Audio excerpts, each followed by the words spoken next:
The next question is, do you see the developmental functions of HR getting hampered when work scheduling is highly focused on regular operations and tasks? Yep. So this is a very interesting function. A very interesting question. What are the developmental functions of HR, if I may ask? I think we're talking about learning and development as one function. We're talking about all the centers of excellence of HR. If I were to really split HR into two broad spaces, one would be the HR operations and the other would be the centers of excellence. Is a lot of focus on the operations, is it really hampering the centers of excellence? If I reframe the question that way, my answer is no. Because focusing on operations alone without gearing up on the centers of excellence is probably a very short-sighted approach to a situation, right? So let me give you an example. I believe in giving a lot of practical examples, something that you can take away and you can actually visualize at your workplace. So if you're focusing on a situation where you have manpower constraints or you have excess of manpower and you do not have too many projects on hand, and how would you deal with that? And that's where the operations is getting focused right now. The centers of excellence of HR are not expected to be sitting there twiddling their thumbs. What they are expected to do is jump into action, support the operation folks on what they can do to help to enable people who are on bench use their time a lot more productively. And when I say productively, it's not only about the bench workforce spending their time, it's about how the bench workforce invests their time, their bench time, on something whereby they can upskill themselves to such an extent that when the business starts rebooting or rebounding, they're right there to take the business ahead. But at the same time, if HR starts functioning in silos, that operations is the only team which has to focus now in gearing up and facing the situation, and it is vacation time for centers of excellence, then believe me, that's not going to work. So centers of excellence have to constantly focus on how they can make the operations team work a lot more efficiently so that they're able to enable the workforce to move ahead on time. Do we have MJ back? Yeah, I think some network issue was there. Yes, I'm yes. here. Yeah, so either you continue, you have two choices, MJ. You can continue where you left the last question. No, actually, or move on to the next question on development. But I think this is a temporary situation that we all people have to face this, not only HR, because all people are losing their job. In April, 122 million people lost their job. I read in the Economic Times, but this is true. In near future, within the 3 months, more than 200 million people will lose their job. But this is the situation, and we have to face that. But it's a temporary. I think we will recover from this situation, and again, India will lead the world. That's my anxiety to you all. And the best part, NJ, actually you brought in a good point. I just want to add on to that a little. The best part is this is a global situation. So for me, this is not something which one has to worry about, because everybody is sailing in the same boat. So if anybody is losing a job, anybody has a career gap, any student who's not getting placed immediately after graduating from campus, whatever it may be, when the world looks at that particular resume with a career gap, they're not going to look at this person down saying that you have a career gap and probably you're not so good. Because the moment people see the dates 2020 as a career gap, they will be able to relate to what situation he or she was in at that time. And I think every single human being on this planet who's in the professional world is going through the same kind of crisis in their minds as to how they're going to sustain their jobs, how they're going to sustain their businesses if they're an entrepreneur, so on and so forth. So any slump in anyone's career in this period is definitely not going to impact the career at all, because people are going to look at it with a different perspective. So that's one thing that all of us need to understand, that keep that worry behind us and move on. Thanks for bringing that up. Phase. Yes. Of course, actually, before this pandemic situation, when we see the gap in the resume, we were worrying Why the gap is that? But now people easily speaking that, okay, I lost my job due to this pandemic situation. Please, I am looking for a job. So Yeah. it's the usual thing for the people. Yeah. So don't worry about that. Not only HR is losing the job, even the engineers, marketing people, account people, all people are losing the job. So it's a global situation. Yes. Absolutely. Over to you, But Dr. in fact, I think India will get the better opportunity due to this situation, because we heard, as we get the news from the media, that many companies will moving from China to India and Indonesia and somewhere else. So India will have a better future then. It's about how we show to the world that we are cost efficient by terms of, in terms of maintaining our quality of our services and products, and by keeping our costs low. So if you look at it, this is tremendous amount of opportunities rather than really a challenge or a concern. Over to you, Dr. Ushma. Sure, ma'am. The next question is, do you think HR needs to recalibrate from a system-driven or standardized to person-driven or personalized approach, especially for millennial employees who are so used to personalized things or customized, or who are blown by the idea of customization?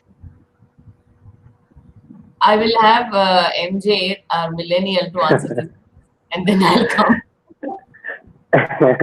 Actually, we are usually talking in our shop floor and the management that HR is the only thing that you cannot make it a very standardized, because we have to deal with the people. We are not dealing with the machine.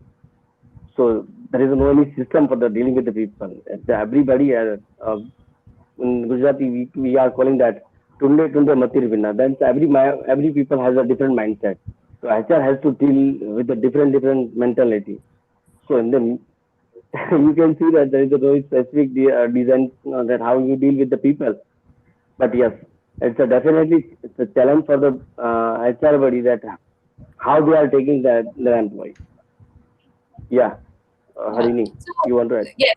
So this is one of my favorite topics, the topic of millennials, because I'm a very, very strong advocate of millennials. I just love being with them. And I believe that they bring a lot of value to the ecosystem. A lot of my friends in the fraternity keep saying that it's a challenge managing millennials. But my question back to them is, why do you have to manage them when they can manage themselves? Right? They know that they can manage themselves. All that they need is that kind of a help and a nudge, so that when they make a mistake or when they're about to falter, you bring in your experience and you prevent them from faltering. They really don't need to be managed. And therefore, when I say that millennials don't need to be managed, it actually becomes imperative. It kind of, you can infer that a standardized templated approach is not going to work. And why millennials? A standardized templated approach will not work for any human being, because every human being, like MJ said, is very unique, and everybody likes to preserve their uniqueness. So if you look at the way we were brought up, when we were growing up, our parents used to tell us that now you're grown up, learn to manage on your own, learn to take your own decisions, and you don't keep coming back to me, and you have to be independent and all of that. And when you get to the workplace, suddenly there are rules and regulations and policies and procedures and penalties for non-compliance, so on and so forth. There are those rigid attendance rules and everything. So when these standards are imposed on you, whether it is a millennial or anyone else for that matter, when a so-called standard is imposed on you or forced on you, the natural tendency is to rebel and to revolt against it and be non-compliant. So that's what has been happening. So more so with millennials, I think they're more about, they've seen how decisions are taken at their workplace. I have said this in several other forums as well, that the millennials have grown up in their homes, watching their parents take decisions on how to buy a home or how to buy a car.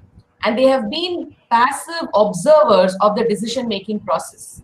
So when they come to the workplace, they actually bring a lot of the decision-making process programmed in their minds. So when millennials come with that pre-programmed approach of how to take decisions and how to take charge of the world and how to take control of their own destinies, Obviously, a standard will not work for everyone. One single size will not fit all. And how do you bring in a personalized approach? It's very simple. You don't need to have 100 personalized approaches for 100 millennials in the workplace. You need just one personalized approach which is absolutely flexible. Treat them as adults. That's all that they're asking. So when millennials are treated as adults, you give them their space to think, you give them their space to make a choice, you give them their space to do their own experiments, you give them an opportunity to fail and put the entire accountability on them. And that's the only personalized approach they're asking. So rather than coming up with rigid policy documents, if we were to come up with guidelines and boundaries within which millennials can work, then I think managing millennials becomes a lot more easy, and that's pretty much aligned with the expectations that they would have from any of the employers. Actually, not HR policy is specific for the every organization. You cannot fix each policy for the every organization. So yeah, you should not. That's a different thing. All the copy paste that we do as HR people, copying from one organization and just changing the organization's name, that's absolutely incorrect. That's where the problems actually start happening. But always the expectation is that every HR person has to make a frame the policy. In the interview, everybody will face the question that do you know how to make form the policies? But this is totally wrong. It's depend on the organization. What organization wants from their people. So according to them, you have to design the policy. Absolutely. Yeah. So personalization definitely helps, and standardization helps. Yeah, that's why your HR role is critical. There is no any fixed pakad pana for the men. Yeah. Yes. Yeah. Over to you, Dr.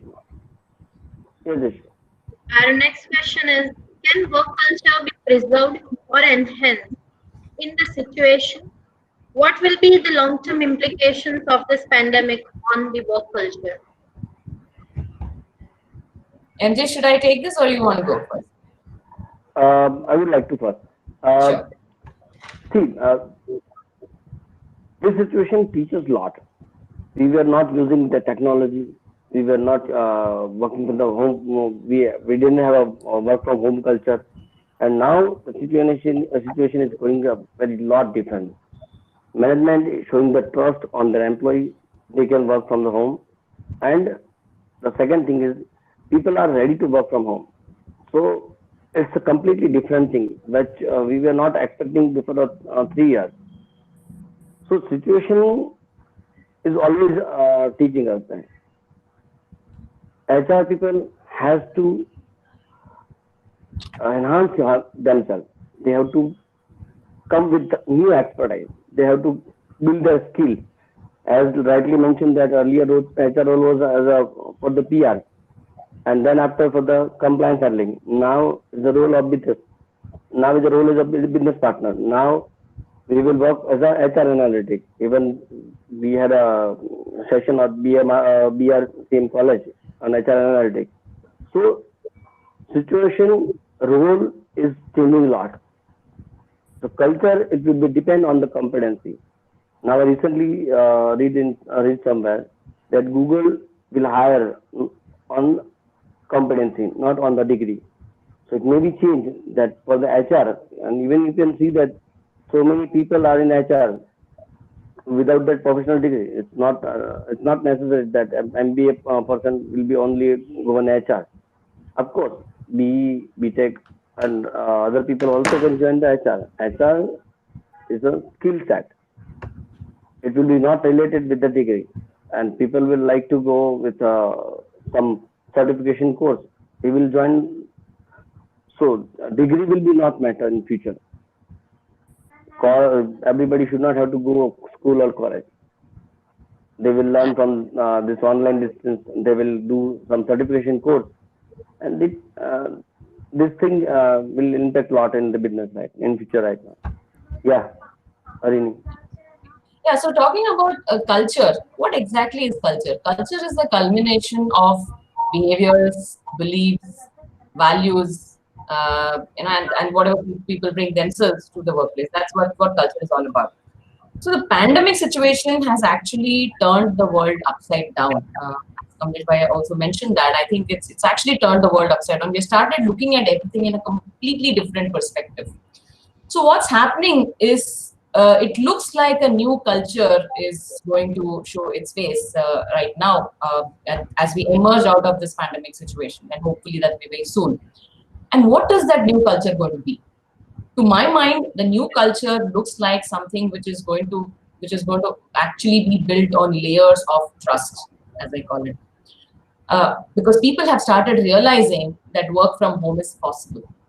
3 months ago, we were not even thinking about it, and we were debating that it is not possible in some industries. It's not possible with some kinds of job roles. But then, when we had to do it overnight, we did it. A lot of managers who believed in managing people right under their noses, they had to take this stand of letting people work from home, and they realized that work can be monitored and measured even if it is done remotely. So that's one belief which has come into the system, that people have started trusting each other, and they've started believing that work can be measured and monitored even if it is delivered remotely. So that's a new belief that's crept into the system. In terms of values, I think definitely people are no longer pretending to work, because there is no need to pretend to work when the 8 hours that you're in the office. You're at your home, you're doing your housework, you're balancing both, and you're open and transparent about it, telling your manager that right now I'm doing the dishes and I'll come back and attend to your email. And the manager is also very comfortable because he knows that you're learning to balance your time doing your work at home and your office work at the same time. So the values that have come is a lot more transparency and a lot more authenticity. I think that's an amazing thing that is emerging out. And in terms of behaviors, yes, I would say workaholism is on the increase and absenteeism is really on the decrease. Because when people are working from home, I'm sure everyone who's been working from home will agree with me, end up spending a lot more time and a lot more effort on our work when we're working from home, because we suddenly realize that we are saving a lot of time in getting ready and commuting to the workplace. We suddenly realize that while we are doing something else at home, an idea strikes and immediately we can get onto our laptops and start working. So the behaviors are changing to the extent of bringing in a lot of accountability. The beliefs are changing. The beliefs that people can trust people is coming up, showing its face, and the values are changing. People are showing a lot of authenticity in the way they deal with their colleagues and with their managers and with their peers. So I think with the new sets of behaviors, values, and beliefs, it looks like a much better culture which focuses a lot on humans as humans is emerging. And hopefully that is what we would all expect to stay even after the pandemic situation is over.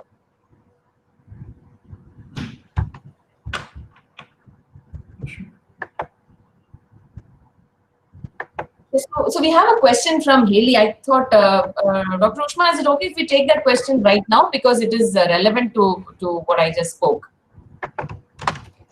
Sure, ma'am. Yeah, okay. So Haley's question is, how are you supporting remote workers? So Haley, there are two aspects to it. One is, of course, the infrastructure. So when organizations suddenly had to start working remote or support remote working, they did arrangements to get laptops in place. Some organizations sent the desktop computers to their employees' homes. Some organizations even moved the office furniture to their employees' homes because they realized that they may not have ergonomic furniture at their homes. So a lot of organizations did everything they could do to provide their employees with the necessary infrastructure in order to be able to deliver their work from home. On the other hand, I think the HR function has played a key role and definitely has a key role to play in supporting remote working. And how is that? Is not just by re-looking at the policies to suit work from home, but more important than that is how is the HR function influencing people so that they're able to work better when they work from home, which is how is the HR function helping managers to understand how to deal with remote workers? How is the HR function making managers coaches instead of micromanagers. See, there's a big shift from being a micromanager to being a coach. A micromanager is somebody who will be after you, watching you, what you're doing, taking updates from you every hour, and telling you things like, if I were you, I would have done it better. But a coach is somebody who will give the employees a big picture saying, this is what we want to achieve at the end of the day. And you use your creativity, you use your intellect to arrive at whatever is required. And whenever you have a problem, I'm just a call away and we will together solve it. So when the coach takes the role there instead of a micromanager, I think that is the best help one can do for supporting remote workers. Haley, I hope I've answered your question. And if Dr. Ushma is back, we can. Yes, ma'am. Yeah. There was a power failure actually. I realized. Yeah, I got it, but MJ sir, your point of view. Ellie, recently LinkedIn did the survey on this remotely working, and he did survey more than 2,000 people. He got the feedback, the 2,100 people, and they found that mostly 41% HR people not believe that remotely work is efficiently. It's not suitable to the industries because see, we are in a different sector. We are not in only in the IT sector. In IT sector, it can be possible, but where it's a matter of manufacturing, it will be very difficult. If your role will be related with the production, directly yourself involving in the production, then it will be very difficult. And the situation is, we have to face this situation very sudden. We were not ready for this situation. So as for the infrastructure, as for the this internet connectivity, we have some lacking. It will take time, but definitely it will day by day it will increase, and it's depend on the business. So if you are saying that I will work remotely, I will work from the home, but it will be not possible for the every time. It's not possible for the every business. Right now I'm in steel manufacturing business, so we know that. Rest of our marketing department, everybody was present in our plant, and still during this lockdown period we were working since last 3 months. Only 3 to 4 days we had a shutdown our plant, otherwise we are working where manufacturing is process going on. It's not possible to work from home, so it depends on the business. Yeah, Ali. Yeah, thank you so much, sir. I understand. Thank you, Harini ma'am. You're welcome. Okay. Shall we go to the next question? Yeah.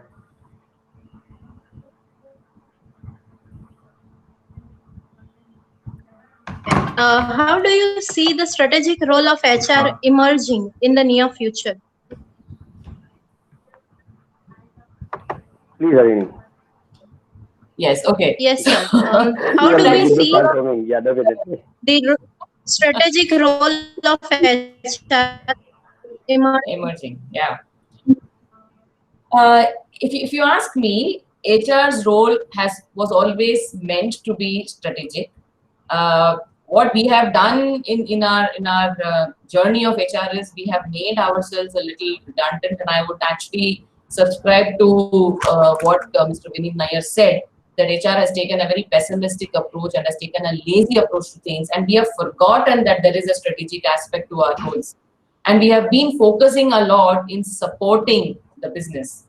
I'm sure all of us know that HR had a seat at the table years ago, but somewhere down the line, HR lost its seat at the table. And why? HR started putting itself down as a support function, getting into a comfort zone, and forgot that HR is capable of driving the business.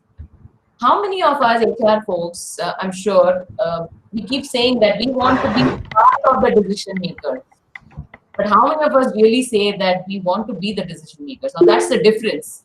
So if HR starts looking at itself as a function or as a unit that is actually there driving the business, I think that's the biggest role in strategy. So when I say strategy, where HR plays a role is trying to understand the core business challenges as simple as learning to understand the balance sheet, read and understand the balance sheet as if it's your own organization. Understand the core business challenges. Try to anticipate what challenges can come and try to start building your bridge right now. That is strategic thinking. If you wait for a challenges to hit you and then you start firefighting, that is a lot more reactive thinking, and that's not strategic or proactive. So I think the biggest changes that has to come in the HR, the way HR functions as a strategy unit, is more about looking at how you can anticipate challenges which can come to your business, and what you can do right now to ensure that you're successful at that time. And if we are able to give these pieces of advice to our business owners, our business leaders, I think HR is right there, sitting at the table, having rightfully won its seat back at the table and as a strategic business partner. And they would like to add anything.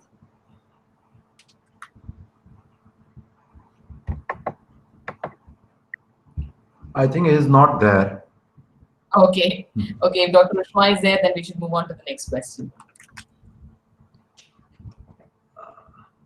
I think she is also. Oh, it's not there. Okay, so No, shall I yeah. not myself? Yes, she is there. Okay. Yes.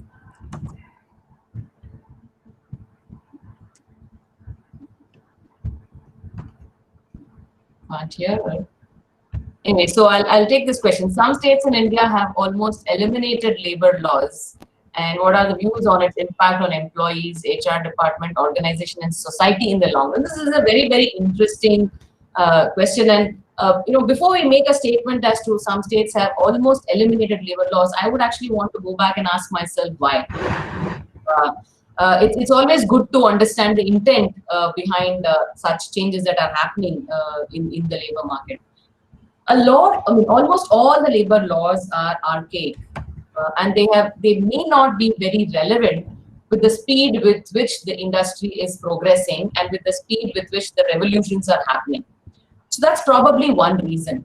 A lot of the labor laws sometimes are so stringent and sometimes not very meaningful in today's context. And therefore, states might have thought about loosening the labor laws. Now, that is on the one hand. Now, does that mean that there is going to be anarchy and lawlessness? No. That is where every single HR professional who actually upholds labor laws and its intent and its implications has a major role to play.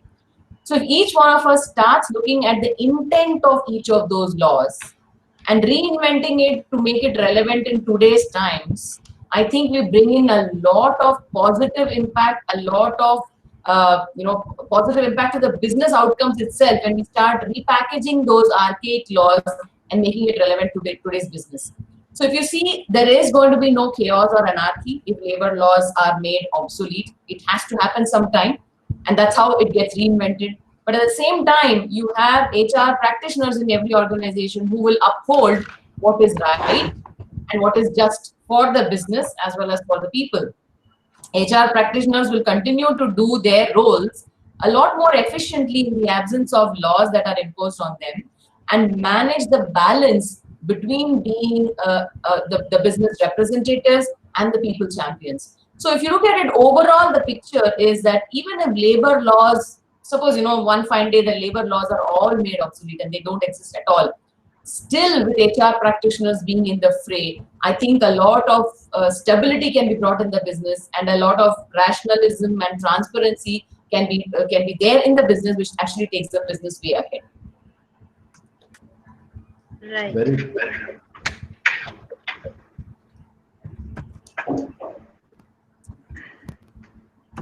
Our next question is how the emergence of AI or automation will change HR as a field. Yeah. So this has been a favorite topic for a long time. Emergence of artificial intelligence and automation definitely has to change HR. I'm a big fan of automation, and I'm a big fan of automation per se. I would always like to make my life a lot easier when it comes to doing the routine jobs, because I like to keep doing something a lot more creative every time. So when I want to do something creative, I have to free my space of the routine, mundane jobs. And if automation is going to take care of it, so be it. Because automated systems will make far fewer errors than I would do as an individual. The whole concept of human errors can get eliminated when automation happens. Artificial intelligence is an amazing thing.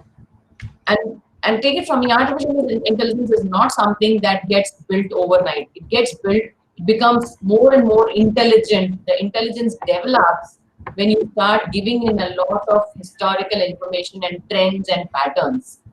So the role of HR is to make artificial intelligence very strong so that they can focus on things that require human and real intelligence, right?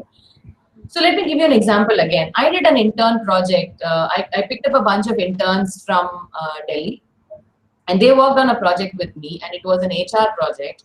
And they created something where we are using artificial intelligence for for induction, right? So we brought in artificial intelligence to help a new hire go through a complete employee manual, because we wanted to make the manual as simple as possible, as readable as possible, because nobody's interested in reading long documents.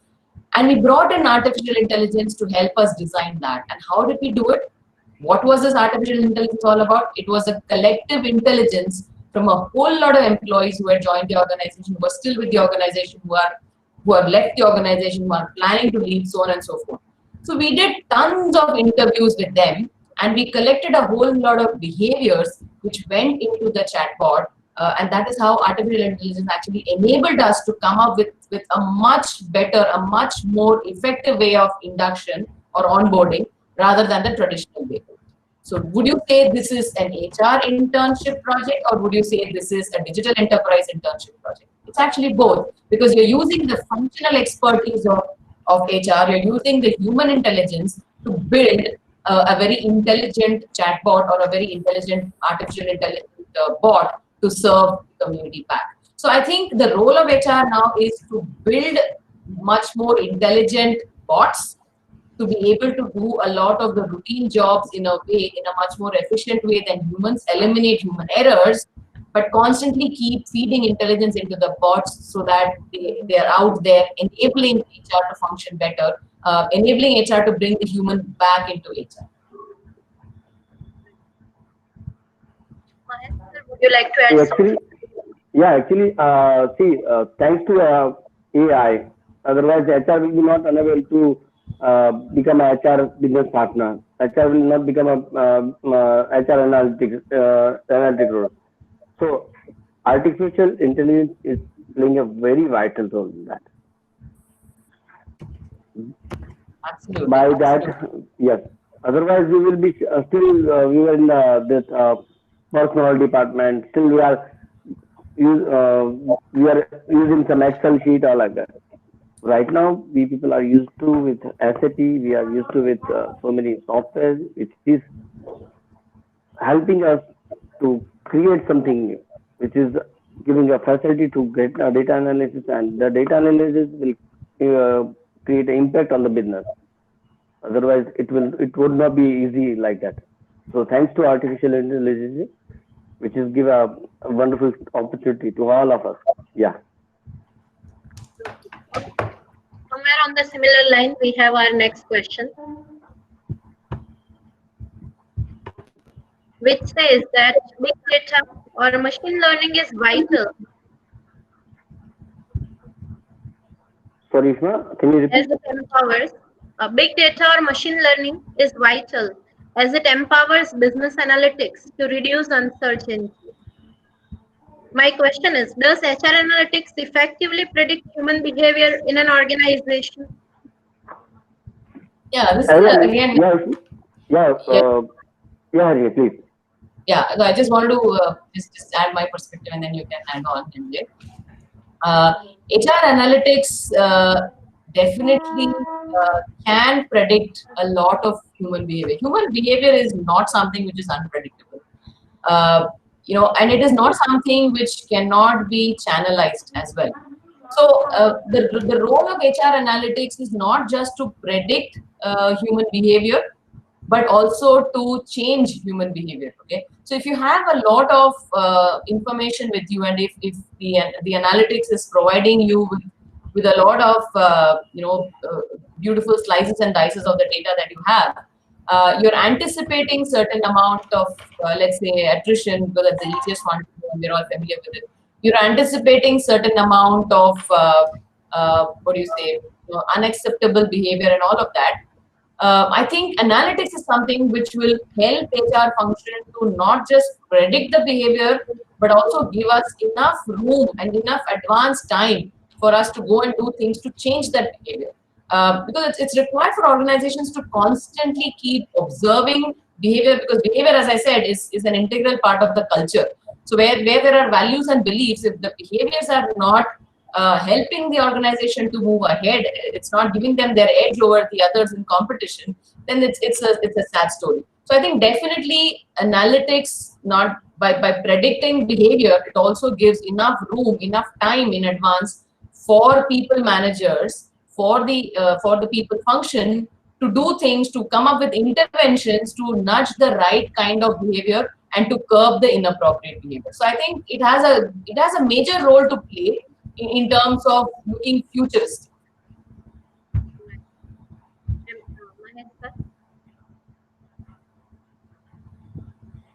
Mahesh sir, would you like to add something? So I'm 100% agree with Harini. Actually, artificial intelligence will help, nothing else. And it is very easy to predict that, and you can see that due to data analytics, we can predict on the attrition ratio, or we can go with the hiring. In fact, before 3 months ago, in this situation, we predict something that after this situation, we have to do this kind of recruitment. So it is thanks to data analysis and thanks to artificial intelligence, we can predict that more manpower will be required after this some lockdown period. HR analytics would enhance the effectiveness of HR functions, I'm sure. Yeah, it can be predictable. By that, you can predict it. Yes. Right. And we are moving towards the end of the question answer round, and we have our last question. Something which is major concern for our students, and since majority of our participants are students, here is the last question for them. Considering the changing trends in the market, business and technology, which are the 5 must-have skills for entry-level job positions? MJ, you take a shot at this. I'll go again. Okay. I think first of all, I would like to address to students. First, you have to work out on your computer skills, because during this interview I seen that so many people coming from the MBA, they complete MBA, but still they did not work out on the data management. Of course, they are doing some good they can make some good presentation, but data analysis is very crucial in the business. So they have to work on their computer skill. Second, their communication skill. Third, I want to mention that your attitude towards your job, towards your business. So it's playing a major role. Fourth, your sustainability. It's a skill, because you can see that after the MBA, people like to see themselves on top of the business very soon. They want to grow up there. वो चाहते कि 4 साल 5 साल में they become a manager, but it's not easy. So they have to understand. They have to understand that. And fifth, Harini, you want to add some fifth one? Yeah, I would say that more than 5 skills, I would say skills are important, and let's focus on those 3. If I start listing out skills, then it would become different skills for different people, and then we cannot do something collectively for an audience like this. So I think there are 3 skills, and I call them as the 3 R's. The first one is relevance.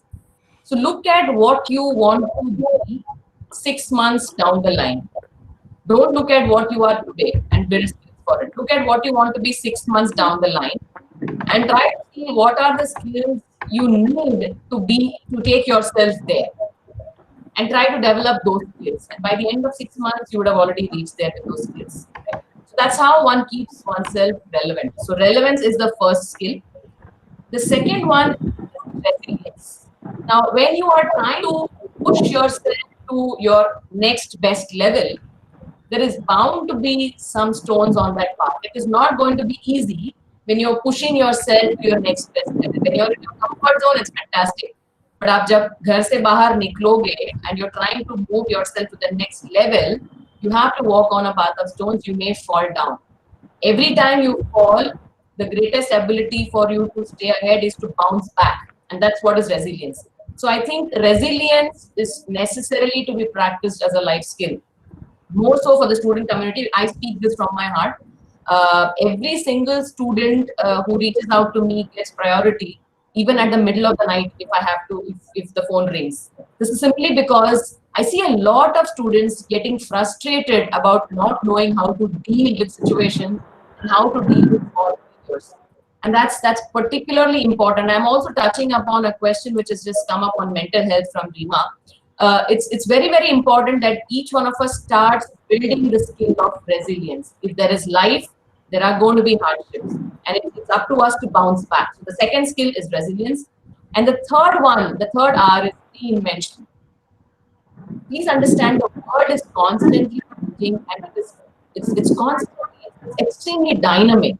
So what you are today will become irrelevant tomorrow. So it's important that you constantly keep reinventing yourself. Every morning when you wake up, try to look at how you're going to be better than what you were the previous day. And that's how you keep reinventing yourself. Rather than competing with someone else, I think the best way of competition is to compete with yourself and come out with a better version of yourself every other day. So the three skills that one needs to build is relevance, resilience, and reinvention. And with that, if you're equipped with these three mantras, I think the world is all yours, and you can go and take on the world on your side. So Rima's question is here, and I would definitely want to touch it because that's something that I'm really working on.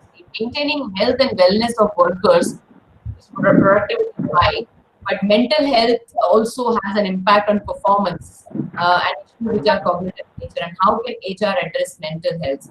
This has been a topic which I wrote an article very recently in an HR magazine, and I would recommend people to read it. It's actually a conversation between wellness and well-being. Wellness is all about maintaining good health. So you can do a whole lot of medical checkups and you can do medical interventions and so on and so forth. But what is well-being? Well-being is a lot more than just the wellness. Are you noticing that when a person comes into work, he brings his whole self to work or not? If he doesn't, then there is a problem with the well-being. And HR's role there is to be observant on these small behaviors. So imagine a situation where all HR jobs, HR tasks are automated and done by machines. Then what's HR's role? Then HR's role is to be a friend to everyone, observe these small changes in behavior, and try to see what you can do to help that person. And all that you can do, see, one thing is, of course, everyone needs to respect people's privacy. If people are not comfortable talking about their mental state, give them their space. But without encroaching their private space, HR can make things a lot easier for them. Then they've done a great job in maintaining well-being. So, for example, if you see somebody getting very, very stressed and tense as he enters the office every day, probably you have an attendance policy which he's not able to comply with, and that is causing him tension. Probably there is a manager who's insisting that he should be physically present at meetings, and that's what is causing him tension. Probably he has a child whom he has to drop at school and get to the workplace. So if you're able to look beyond what is causing that behavioral change or that emotional stress, and the person is not able to bring his entire self to the workplace, what is it that you can do to help that? You can make small alterations in the policies that you can actually make them more of guidelines. You can enable stress relief by talking to managers and asking them to observe this person and be a little empathetic towards that person. Bring in a lot more empathy in what you do. Bring in a lot more empathy in the processes that we bring into the organization. If we, I think when we're empathetic, we're actually getting into the shoes of the other people in the organization, and that's where the well-being of others gets experienced by us as HR folks, and we can make a huge difference to them. You don't have to necessarily get into counseling every single person. You just have to be empathetic and do your HR functions in a way that what really gets delivered to them and your policies and procedures is a lot more than what they want and what you can happily embrace. That's the role of HR, being a lot more empathetic.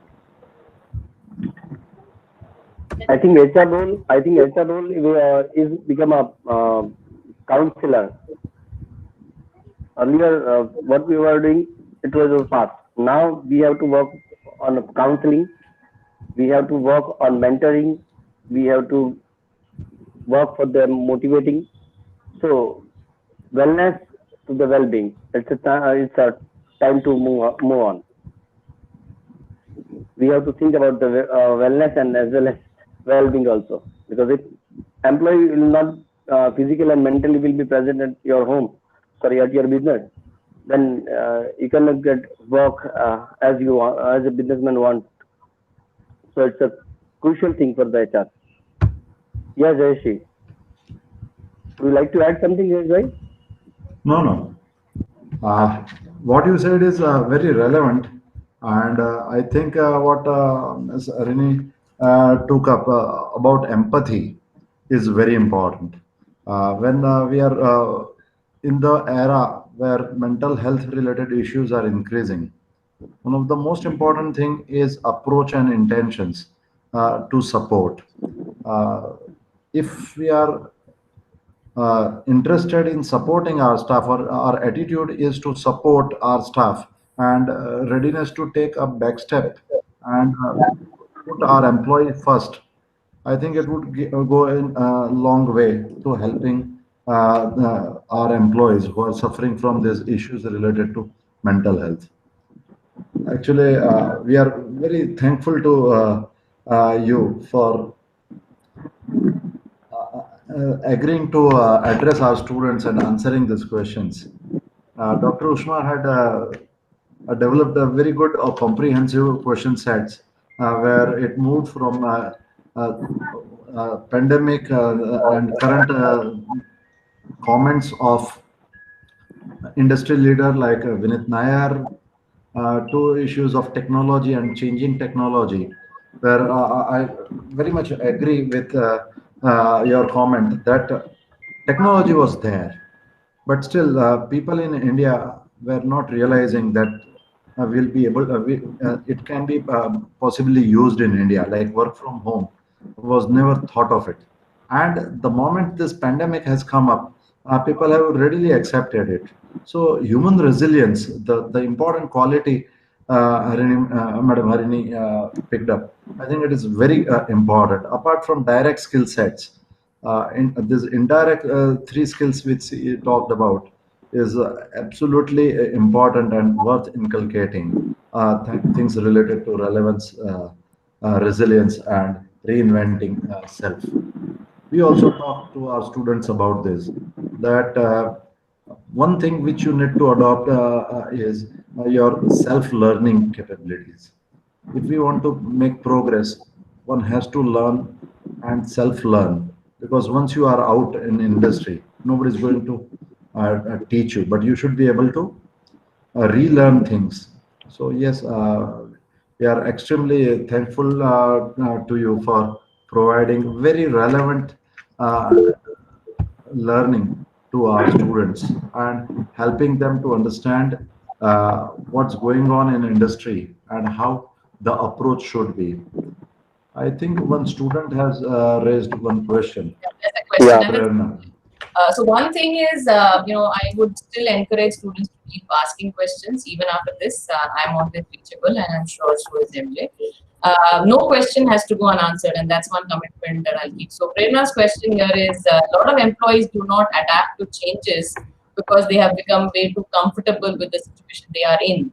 As HR, how do you deal with people who refuse to put up with changes in the organization? As humans, none of us like changes. We want to be the way we are. We will change only when we want to change. That's with each one of us. Every single human being has an ego. Okay, I do not believe that there is anyone without an ego, and so be it. And that is why the human race is an advanced race, which is good. When employees do not want to adapt to changes, again, I would say you should try and think as to why that's happening. It's probably a change that has been driven or imposed on them. Many a time it happens like that, and HR function will come up with saying this is the procedure we will follow, and they will announce it and say that from tomorrow you will have to follow this. We have that, effective date, this is the policy, this is the. Rather than that, if you take an empathetic approach, okay, bring in a little bit of design thinking in the way you work, right? So when you are faced with a change which the management wants you to drive, instead of creating the change yourself and pushing people to adapt to it, I think you create a task force of a representation from the organization and co-create that change. The difference is between creating the change yourself and pushing it on people, or co-creating a change which will be more acceptable by the people. Now, when co-creating these changes becomes a culture in the organization, you will find fewer people who will not want to adapt. There'll always be some small number, maybe a 2 or a 3% who does not wish to change. But do you really think you have to focus on the 3% who don't want to change and let the 97% who are willing to change and be with you not focus on them? That's a choice you have to make, right? So being empathetic, co-creating initiatives or the change that you want to drive will definitely reduce that 3% to even lower. And when that is such a small number of percentage who do not want to change, I think it really doesn't matter. Focus on the larger population who want to change. I think there is a one sentence answer that situation is the best teacher. So everyone has to accept that. We were not accepted that we will lock down in the home. And since last 3 months, we are in lockdown. So situation is the best teacher. Nobody can teach us better than that. Absolutely. So according to that, organization is dealing with the employee also. So you can see that when organization has requirement, then they will deal with the organization. They are going the facility. They are taking work from home, and when the lockdown will come over, and then again they will ask cover. Otherwise, we will deduct your salary. So it's a depend. Situation is the best teacher. Absolutely. Truly agree with Harini ma'am as well as Mahesh sir. Prior to this webinar, I was really, I was not very hopeful about how exactly future will look like and how things would work out. You have pumped in lots of hope and positivity and optimism through your answers and the discussion that we had. Definitely, we are changing, and now I think for better, for sure. Where we are becoming more acceptable and we are accepting things at much quicker rate, as sir said, maybe due to the situation or maybe by pressure, but yes, we are adapting, and definitely future seems to be better than before now, actually. Dr. Vishma, future is our, and especially India is a leader of the world, and this pandemic situation creates some more opportunity because business is moving toward the India, and as we are discussing that we are the HR, so HR का use तो कहीं भी होता है. We are not limited with some schools, some hospitals, some industries. We are everywhere. No, I'm always proud on that. मतलब I'm a HR. HR कभी खाली नहीं बैठता. एक जॉब जाती है तो दूसरी जॉब दो जगह खुली हो जाती है. Nowadays you can everywhere you can see that we require HR manager, we require HR educator. So don't worry about the job and that. The thing is that you have to work on your competency. If your skill set is high, then no one can stop you. You should have to work on our skill set. So don't worry about that. Or this is really good thing. HR वाला बंदा कहीं भी मतलब fix हो सकता है, वो चाहे वो स्कूल हो, कॉलेज हो, इंडस्ट्री हो, या कोई कोई बड़ा मॉल हो, छोटा मॉल हो, वेयर पीपल आर देयर। अब ये तो नहीं सोच सकते कि पूरा जो भी मतलब पूरा इंडिया है वो रॉबोट मतलब आके मेंटेन करे। हाँ, ये होगा तब definitely we will lose our job, but till that time we are safe and secure. At our job, nobody can move from our position, neither in 2020, neither in 2040. HR is here and HR will be there. Yes. Absolutely. So that brings us to the end of the session. Any further questions, participants? Dinesh sir, would you like to say something? No, as I said, that in HR, the approach always matters, and definitely we can conclude with what Mr. MJ said. HR is there in 2020, and it will be there in 2040 as well. Thanks a lot for taking out time from your busy schedule.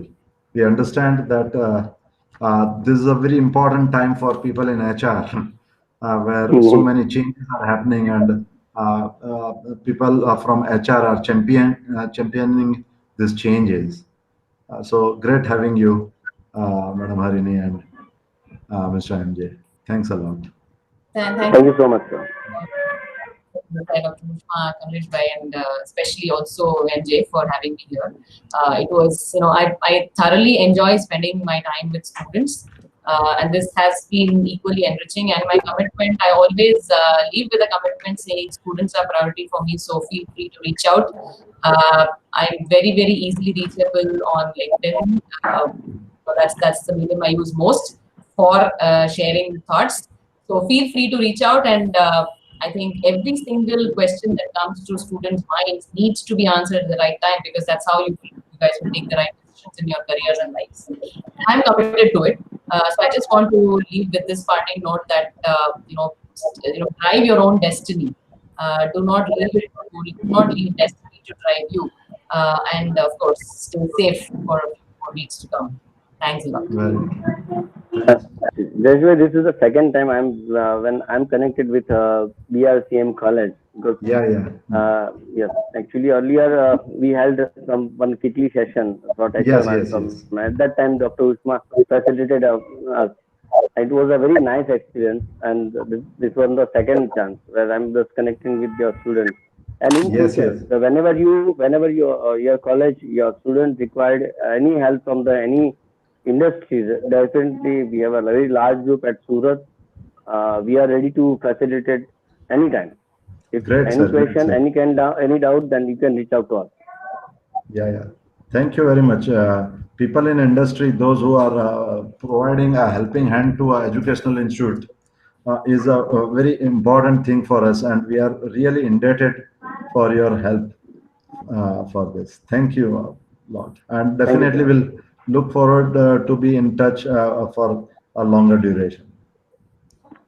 Thanks. It's our pleasure, sir. Yeah. Thank you, thank you, Mahesh sir. Actually, this is really pleasure having you both and hosting you both. It was indeed a great session. I'm sure students have immensely benefited out of this, and also the faculty members. Thank you so much, and especially to Indesh sir for having Harini ma'am with us. Thank you so much, and for making this possible. Thank you, Lord. Bye. Bye. Okay.